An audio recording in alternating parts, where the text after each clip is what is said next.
Bonjour à tous, ici Amélie. Merci d'être sur ma chaîne dédiée à l'économie domestique et à la propreté.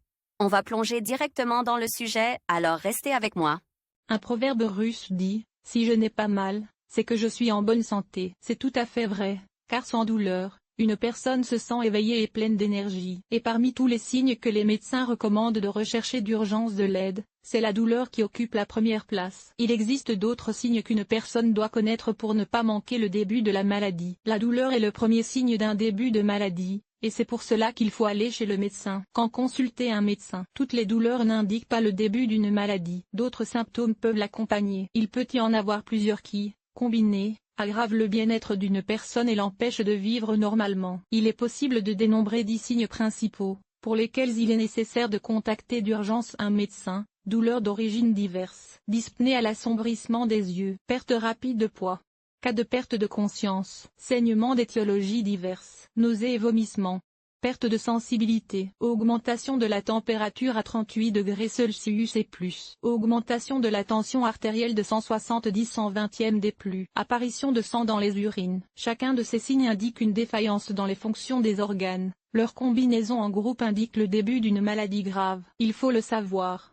Les signes peuvent ne pas être au nombre de 10, en plus ou en moins. Il est important de consulter un médecin à temps, de ne pas pratiquer l'automédication. Les signes, un indicateur pour le médecin. La douleur est localisée dans différents organes, elle est d'intensité variable. Les médecins mettent en garde, les maux de tête ne doivent pas être tolérés, car ils peuvent entraîner la rupture de petits vaisseaux dans le tissu cérébral et de graves perturbations de ses fonctions. Ne tolérez pas les douleurs abdominales, il peut y avoir différentes raisons, de l'appendicite aux pathologies gynécologiques, et il convient de rechercher le plus tôt possible l'origine du symptôme douloureux. Si la douleur est localisée dans l'un des organes, mais qu'elle succombe d'abord à l'action des analgésiques, il est nécessaire d'en surveiller les manifestations ultérieures.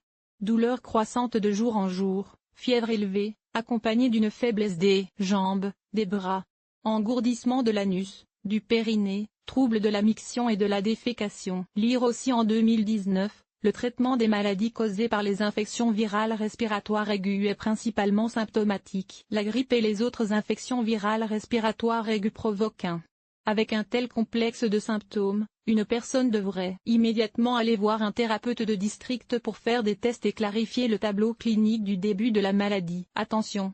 Seul un médecin pourra déterminer le tableau clinique réel de la maladie. Ne confondez pas les symptômes avec la manifestation d'une autre pathologie. Les saignements peuvent être ouverts ou cachés. Si l'écoulement de sang par le nez ne s'arrête pas pendant une longue période, vous devez contacter un médecin ORL. En cas d'hémorragie dans la sphère génitale féminine, le gynécologue intervient. Les hémorragies du blanc de l'œil sont toujours causées par une augmentation de la tension artérielle et constituent un symptôme prononcé d'hypertension artérielle. Si l'hémorragie s'ouvre dans le tractus gastro-intestinal, elle peut ne pas être visible, le sang s'accumulant dans la cavité abdominale. Elle est identifiée par les signes suivants: douleur à l'estomac, des nausées et des vomissements avec du sang, la présence de sang dans les selles. Si nécessaire, le médecin procède à une ponction de l'abdomen pour déterminer la présence d'une hémorragie interne. Celle-ci indique un ulcère perforé dans l'estomac ou le duodénum. Elle peut également indiquer la présence de polypes qui ont éclaté ou qui ont été endommagés par des aliments durs. En cas de symptômes d'hémorragie, les patients doivent contacter le thérapeute de district ou le gastro-entérologue. Les saignements ont des étiologies différentes,